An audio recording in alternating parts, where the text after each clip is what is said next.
Alright, today is January 24th, and I've been still working on keel sections, keel parts. This here piece will be for the stem. It'll go from there all the way up there.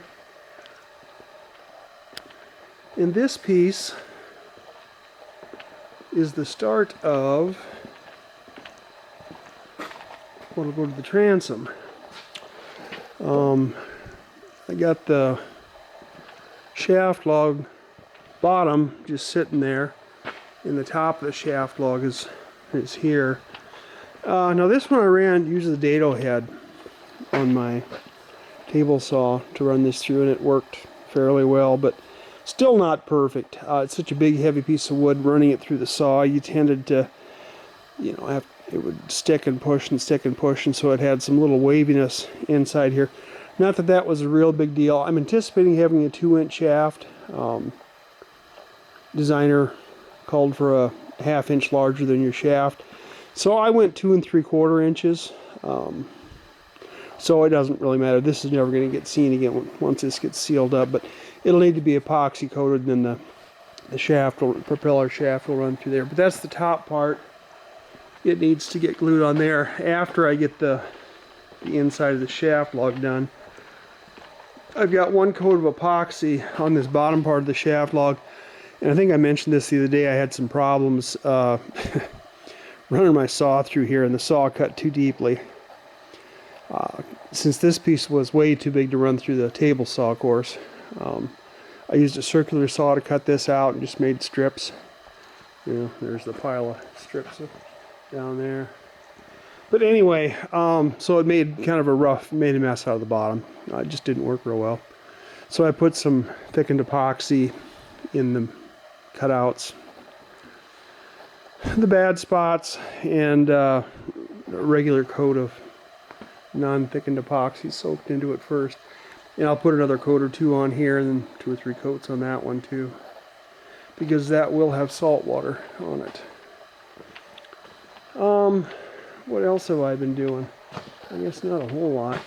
Fitting these pieces, and I think I've been complaining about this in probably some of my other updates, but fitting these pieces is not easy. I see why he wants to bolt everything together in addition to gluing it, because I'm just not getting super wonderful joints here. You can see here, it's not bad. I mean, I've had this thing out I don't know how many times. This isn't glued yet. But I'll put epoxy on here, and then thickened epoxy, and then clamp her down. And then of course this all gets bolted, through bolted as well. And I can understand now why he does that. And same thing here, this isn't perfect, but once I get some thickened epoxy under there, that'll be pretty good. I don't remember if I talked about this piece or not, but I needed to get this angle proper, because I kind of got out of whack here a little bit. This wanted to be a little higher than it was supposed to be, so I added 2 pieces down here and added this up here. Well, anyway, by bringing the whole bow up a little bit like that, that changed this angle, and I needed to bring this angle back to what it's supposed to be. And it's supposed to be 5 degrees from the water line. Well, and the boat is sitting on the water line, so I needed to get this angle here at 5 degrees. And what I did was, I got my digital level out, put it up there, and then I shimmed underneath this thing all the way around to get it setting plumb and at 5 degrees. So there's my plumb line. And once I had it set properly, then I took my dividers or protractor or compass, whatever, and I ran along this line, and then I arched. It's like if you're putting doing cabinets, or countertop, how you scribe it to the wall behind. Same principle here.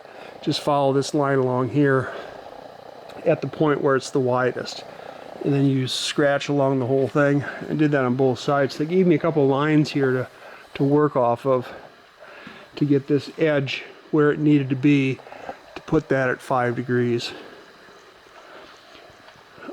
Of course, I did wind up taking a little bit off the bottom, maybe a half an inch to 0. But you got to remember, I also added 2 boards here, so this whole thing is going to be sturdier than what it was even designed for originally.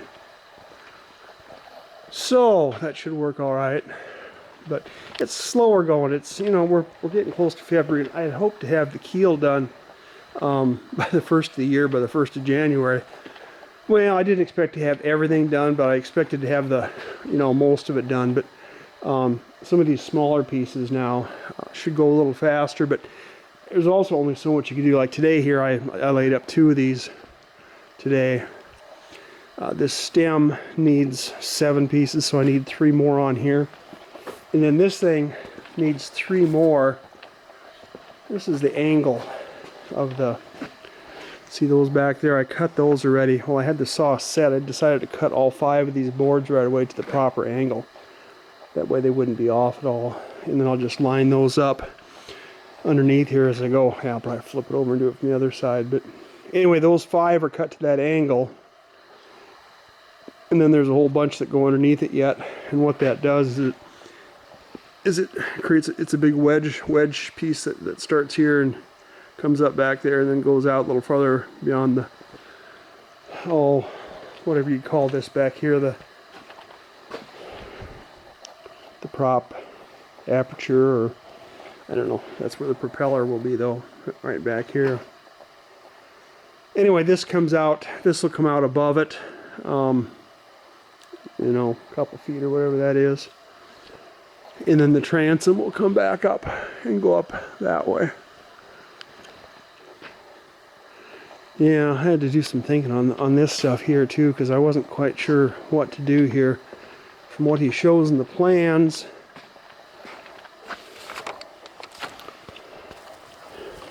I was a little curious about this, how this was going to work.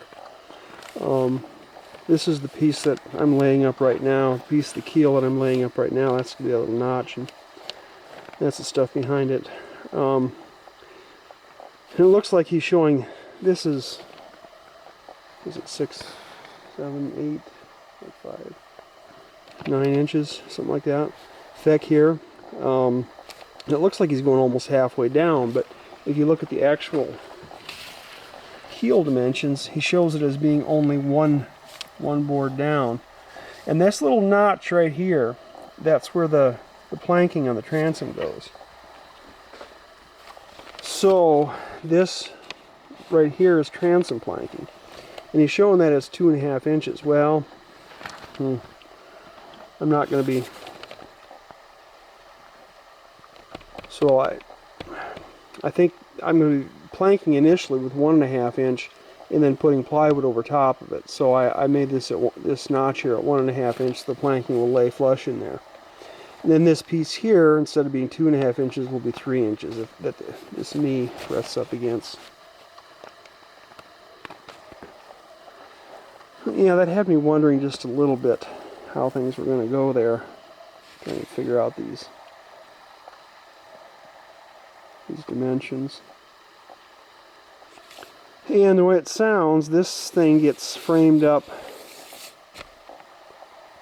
It's framed up initially,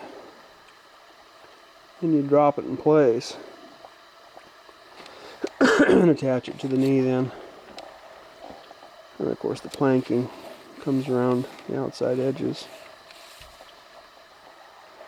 And the decking up here extends over it. So that's the inside view, this is the outside view. So hopefully that works all right.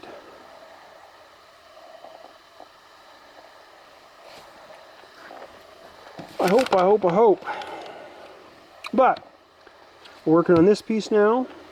We're working on this piece. That's the one with a little notch in it. That's this piece up here also. So we're working on this piece. Got this one, these 2 pieces done.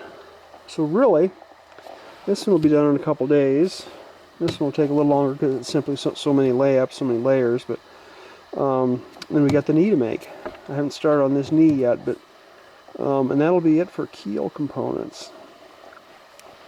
And since I got that steel cut out up there, my track for my chain hoist. I was afraid my keel was going to hit it. I think it would have from my measurements. So I cut the last couple feet of that off, which wasn't real functional anyway. And now I can get my keel all the way up there, my stem all the way up there from the keel. But, like I said, when the boat is actually done, it'll be dropped down quite a bit. I don't know what that is there, 5.5. There's about 9 inches there, so it'll drop a good foot, whatever. And that is by far the highest point in the boat. So when it drops well over a foot, it'll go out the building all right. Providing we don't put any too big of rollers under it, but get some of those machinery rollers or even just some bars or whatever underneath there to roll it out. Unfortunately, I won't be able to do the pilot house. Nowhere near being enough to do the pilot house in here. But I hate the thought of moving the boat, a couple 100 miles minimum to get it to water where I can put it in, and then having to build the whole pilot house there and all the associated, work with that. So I'm thinking, hopefully, maybe I can build the pilot house, pull the boat out here, build a little cover over it, and then build the pilot house here, and then take the pilot house off for transport. So when I go to build the pilot house, I'm going to have to try to make it so I can take it off and move it, put it on another trailer, and I know that's not going to be easy to do, but I think that's going to be by far the best way to do it, and that's the pilot house here, of course. Yeah, we'll see. We'll see what happens. All right, there's my update.